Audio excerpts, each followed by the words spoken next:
युवा राष्ट्रीय जनता दल के चतरा जिला के अध्यक्ष भी हैं। इस शहादत दिवस समारोह की अध्यक्षता कर रहे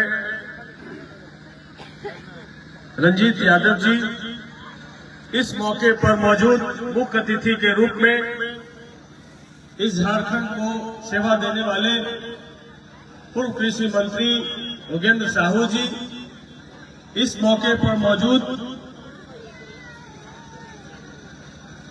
शोभा यादव जी, इस मौके पर मौजूद रंजीत यादव जी, शिव कुमार दास जी जो अनुसूचित जाति जनजाति के अध्यक्ष हैं राष्ट्रीय जनता दल प्रकोष्ठ के, सुरेश राम जी जो मुखिया जी यहां पर हैं, इस मौके पर मौजूद गहलोत भाई जो आसू पार्टी से ताल्लुकात रखते हैं, इस मौके पर भोला साहू जी जो हमारे माननीय मंत्री राष्ट्रीय जनता दल के कोटे से बिहार में जो हमारे मंत्री हैं, भोक्ता जी उनके विधायक और मंत्री प्रतिनिधि हैं, और इस मौके पर चंद्रिका यादव जी के परिवार के लोग, खास करके उनके पुत्र दीपक यादव जी, उनके पुत्र रोहित यादव जी, और इस ठंड में भी चंद्रिका यादव जी के प्रति स्नेह प्यार, उनके परिवार के प्रति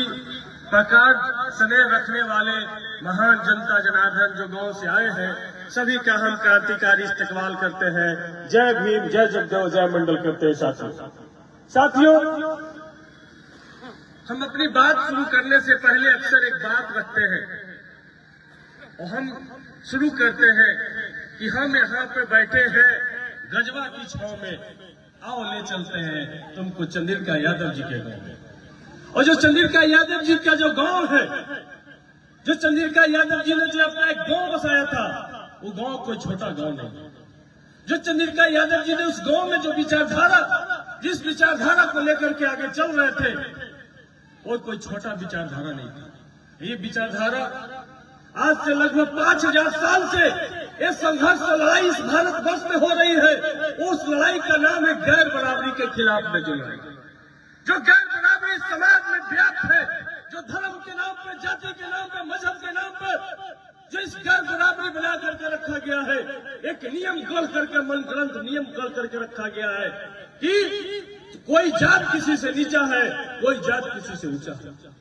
इस गैर बराबरी के खिलाफ में जो चंद्रिका यादव जी का जो संघर्ष था, वही उनका काम है।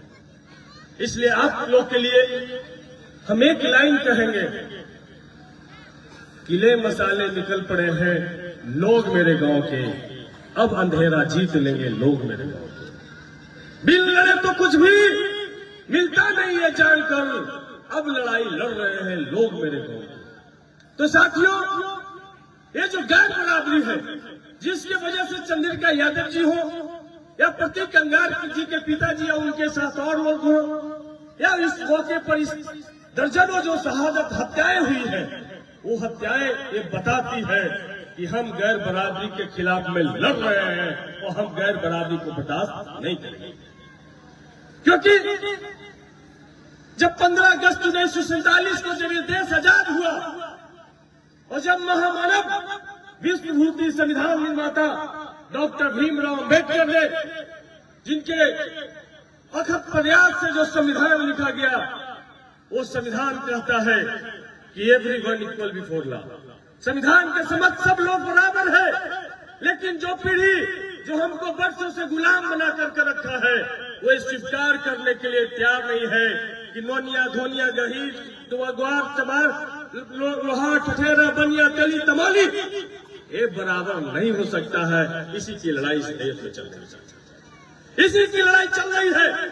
और इसी की लड़ाई जब बिहार में महामानव लालू प्रसाद यादव जी ने को जब मुख्यमंत्री बनने का मौका मिला, और जब लालू प्रसाद यादव जी मुख्यमंत्री बनते हैं और इस गैर बराबरी के खिलाफ में आह्वान करते हैं, ये सुअर चराने वालों, भेड़ चराने वालों, ये बकरी चराने वालों, ये सितुआ चुनने वाले, घोंघा चुनने वालों, ये ताड़ पे चढ़ने वालों, ये भैंस चराने वालों, ये बैगन बेचने वालों, पढ़ना लिखना सीखो।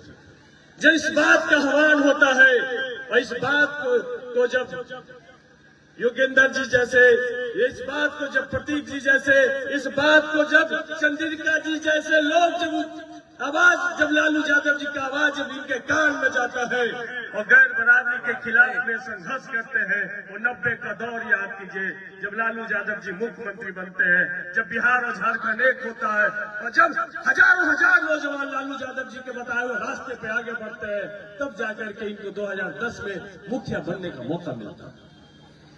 और जब मुखिया बनने का मौका मिलता है तो उस बात को धरातल पर उतारना चाहते हैं जो लालू यादव जी ने कहा था। जब जब लालू यादव जी की बात आती है, इस देश का गोदी मीडिया या इस देश के आरएसएस समर्थित लोग लालू यादव जी के राज को जंगल राज कहते हैं। अभी कहते थे कि जंगल राज पार्ट 1 है और फिर कहते कि अभी तेजस्वी यादव जी का राज आया तो जंगल राज पार्ट 2 है। हम उनसे कहना चाहते हैं कि भैया, हम अपनी मैया, दीदी, काकी, चाची के जब लालू यादव जी कुर्सी पे बैठावे के ताकत दे रहे तो जंगल राज कैसे है? जब गरीब गुरबा के खटिया पर बैठे के ताकत दे रहे लालू यादव तो जंगल राज कैसे है?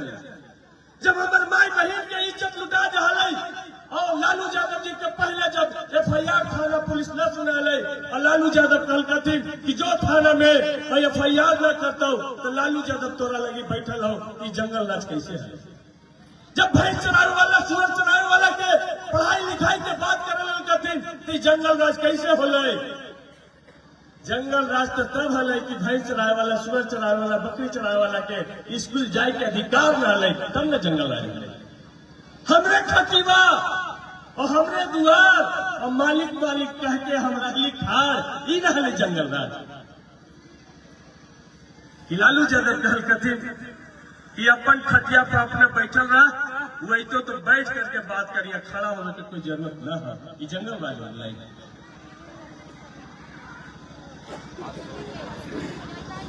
तीसी की लड़ाई है, ये लड़ाई आज की लड़ाई नहीं है। सोच लीजिए, देश ने पहले जात पात बनाया, जिस सनातन संस्कृति की हम बात करते हैं, जिसमें यदि कोई पासवान होइएगा तो भैया बुरा नहीं मानिएगा। एक संस्कृति कहता है कि पासवान से सावा भी तक धरती छुआ जाता है भैया। तेली के देखे से जतरा खराब हो जाता भैया। कहता है कि धोबिया के छुअल खैया के तोरा यही हो, तो हमारे सामने बैठ करके फोन लगाता है कि हमरा चोर चमार समझ रहे हैं। मतलब चमार मतलब चोर हो भैया। इसको कहते महान सनातन संस्कृति, महान हिंदू धर्म, जिसमें 6743 जाति बना दिया गया है। एक जाति के ऊपर एक जाति, एक जाति के ऊपर एक जाति, एक जाति के ऊपर एक जाति। सोच लीजिए,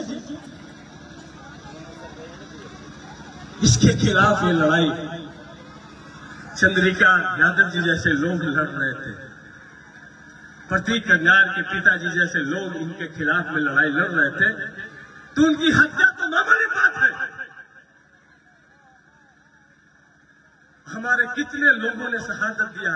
जानते हैं दीदी, काकी, मौसी, इस देश में परंपरा थी कि शूद्रों को, जो भारत के 90% आबादी है, उसकी मां बहनों को आस्तन ढकने का अधिकार इस देश में नहीं था। सोच लीजिए कैसा राज था। यदि वो आस्तन ढक लेती तो उनके बजाय में साइज के हिसाब से टैक्स जमा करना पड़ता था। सोच लीजिए, उस समय कोई शेर पे सवार, सब हाथ में तलवार, उस वैसे जुल्मी पर तलवार चलाने का काम क्यों नहीं किया? नहीं किया। जब भी मौका मिला क्लब का अंगूठा काटा गया, शंभु ऋषि का वध किया गया, लेकिन जुल्मी बलात्कारियों को कभी नहीं, न उन पर तलवार चला, न कभी उनका लीन काटने का काम किया गया। क्या गया बताइए? ये व्यवस्था हमारे यहाँ थी। यदि भारत में अंग्रेज नहीं आया होता तो सनातन संस्कृति वाले हमारे लोग को पढ़ने का भी मौका नहीं देते। धर्म में के किताब में क्या लिख के रखा है? जिस धर्म के किताब की दुहाई देते हैं, उस धर्म के किताब में लिखा है, बोल भगवान शुद्ध पशुनारी, सकल तारण के अधिकारी। सोच लीजिए भैया, अभी जब हमारे शिक्षा मंत्री बिहार के इस बात को बोले तो कहे तारण मतलब होता है शिक्षित करना। तो भैया गधवा के क्या शिक्षा देंगे? ढोल गवार शुद्ध पशु नारी, पशु में तो गधा भी आ भाई, तो गधा के ABCD पढ़े और ढोलवा के क्या पढ़े? तो सोच लीजिए कि क्या व्यवस्था है। उसी किताब में लिखा है, अधम जात में विद्या पायो, भयो अधमों की दूध पिलायो। मतलब जो नीच जात के लोग विद्या पा लेंगे तो उसी तरीके से विषैला हो जाएंगे जैसे सांप दूध पीने के बाद विषैला हो जाता है। ये आपके लिए लिखा गया है। तो यहाँ तक कि संघर्ष में हजारों लाखों लोग मरे हैं तो कम है, क्योंकि गैर बराबरी के खिलाफ में जो लड़ाई महामानव गौतम बुद्ध ने छेड़ा, गैर बराबरी के खिलाफ में इस देश में जो संत कबीर ने छेड़ा, संत रैदास ने छेड़ा, आगे चल के तुकाराम ने छेड़ा, आगे चल के महामानव ज्योतिबा फूले, सावित्रीबा फूले ने छेड़ा, आगे चल के पेरियार ने छेड़ा, गौतम बुद्ध ने छेड़ा, आगे चल के आइएगा तो महामानव बाबा साहब भीमराव अम्बेडकर ने छेड़ा, काशीराम साहब ने छेड़ा, जगदेव बाबू ने छेड़ा, और उसी तरीके से हमारे बीच में चंद्रिका यादव जी ने इस लड़ाई को आगे बढ़ाने का काम किया।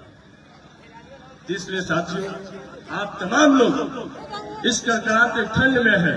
ये बात हम इसलिए कह रहे हैं कि 2 दिन बाद प्राण प्रतिष्ठा होने वाला है, और जब प्राण प्रतिष्ठा होगा, ये किसी राजनीतिक पार्टी का कार्यक्रम नहीं है, धार्मिक कार्यक्रम है। हमसे एक मीडिया वालों ने पूछा कि क्या विधायक जी 22 तारीख को आप प्राण प्रतिष्ठा हो रहा, आप उसमें जाइएगा कि नहीं जाइएगा?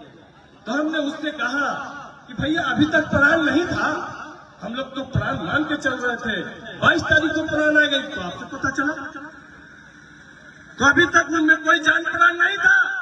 तो सोच लीजिए, इस देश में ऐसे लोग हैं जो पत्थर में प्राण डाल देंगे, जो मट्टी की मूर्ति में प्राण डाल देंगे, लेकिन ओकर बेटा के सांप काट लेगा, मरल रहेगा, ओकरा में प्राण नहीं डाल पाएंगे। पत्थरे में प्राण डाल सकते हैं, मूर्ति में प्राण डाल सकते हैं, लेकिन आदमी होकर बेटा मर जाए, होकर औरत मर जाए, ओकरा में प्राण नहीं डाल सकते हैं। तो ये जो पाखंडवाद के रास्ते पे इस देश को ले जाने की कोशिश हो रहा है, इससे भी हमको बचने की जरूरत है। यदि हम नहीं बचेंगे, यदि हम नहीं इस पर काबू पाएंगे, तो इस देश में जो भी बोल रहे थे एक मित्र बैठे हुए हैं कि नई शिक्षा नीति ला करके हमारे लोगों को फिर से आंधर और बांधर बनाने की कोशिश की जा रही है। इसलिए आप तमाम लोग, भाई बंधु मित्र, दीदी मैया काकी चाची, ये सब लोग आज चंद्रिका यादव जी के शहादत दिवस के मौके पर आए हैं। तो एक बात तय करके जाइए कि आप तमाम लोग अपने बच्चों को जरूर पढ़ाएंगे। आप तमाम लोग चमकाना चाहते हैं कि आप अपने बच्चों को जरूर पढ़ाएंगे। खाना खाए या ना खाए, गहना पहने या ना पहने, गाड़ी पे घूमे या ना घूमे, अपने बच्चों को सही जगह पढ़ाएंगे। यदि वो आपका बच्चा पढ़ जाएगा तो जो वर्षों से जो हमारे ऊपर जो गुलामी थोपी जा रही है, उस बात को समझ जाएगा। इसीलिए हम आप लोग से हम अपनी बात नहीं कर रहे हैं, मंदिर और मस्जिद की बात हम नहीं कर रहे हैं, लेकिन हम कह रहे हैं जो हमारे पुरखे, जो हमारे वीर लड़ाका संत रैदास ने आज से 650 साल पहले मंदिर के बारे में कहा कि जीवन 40 दिवस के मेला है। 52 झूठा, वेद भी झूठा, झूठा ब्रह्म केला रे, मंदिर भीतर मूर्ति बैठा और बाहर बाभन चेला रे, पत्थर लड्डू भोग चढ़ाती जनता और मूर्ति के ढिंगेला रे, पत्थर मूर्ति कछु न खाती, खाता बाहर चेला रे, जीवन 4 दिवस का मेला रे। आज से 450 साल पहले ये बात संत रैदास ने हमसे कह करके चला गया, लेकिन आज हमको समझ में नहीं आ रहा है। लेकिन आज भी हमको ये बताया जा रहा है कि भारत की सारी समस्या 22 तारीख के बाद खत्म हो जाएगी। भारत 22 तारीख के बाद सारा गरीबी खत्म हो जाएगा, किसानों का आय 22 तारीख के बाद सारा दुगना हो जाएगा। यहाँ के जो फटाल दरिद्र जो लोग हैं, जिनको 5 किलो राशन मिलता है, 22 तारीख के बाद उनको 5 किलो राशन का जरूरत नहीं रहेगा, ये बताने की कोशिश किया जा रहा है। दिन रात टीवी खोलिए तो वही बात, वही चर्चा। लगता है कि देश में और कोई चर्चा ही नहीं है। गरीबी पे चर्चा की बात नहीं है, अशिक्षा पे चर्चा की बात नहीं है, बेरोजगारी पे चर्चा की बात नहीं है। यहाँ जो किसानों की आत्महत्या है, छात्रों की जो आत्महत्या है, उस पर कोई बात नहीं है। देश की सुरक्षा पे कोई चर्चा की बात नहीं है। इसलिए आप तमाम लोग से, आप जो इस मौके पर यहाँ पर आए हैं, इसके लिए आपको बहुत बहुत धन्यवाद। और चंद्रिका यादव जी के परिवार को हम धन्यवाद देते हैं कि जिन्होंने हमको गया में जाकर के, बिहार में जाकर के हमको आमंत्रित किया। इस महान धरती को हम सैल्यूट करते हैं, इस महान धरती को हम तिलक लगाते हैं। ये वीर सपूतों की धरती है, जहाँ पे अन्याय बर्दाश्त नहीं की जाती है। जहाँ पे अन्याय होता है वहाँ पे चंद्रिका यादव जी जैसा लोग पैदा होता है। वो अपनी सीने गोली के सामने में भिड़ा देता है, लेकिन अन्याय को बर्दाश्त नहीं करता है। इसलिए हम तमाम लोगों को इनसे प्रेरणा लेते हुए अपने हक अधिकार के लिए लड़ना होगा, गैर बराबरी के खिलाफ में लड़ना होगा। यदि गैर बराबरी के खिलाफ में आप नहीं लड़े तो इसी तरीके पुनः तैयारी किया जा रहा है कि आपके कमर में झाड़ू, गला में मटका और हाथ में घंटा थमाने की कोशिश की जा रही है। जो बहुत प्रयास के हमारे हजारों करोड़ लोगों ने अपनी शहादत दे करके, जो बाबा साहब ने आपके हाथ में कलम धराया, जो आपके गला में टाई बांधा, जो आपके कमर में बेल्ट तक के जो आपको पहुंचाने का काम किया, फिर से उसी जगह आपको ढकेलने की प्रयास किया जा रहा है।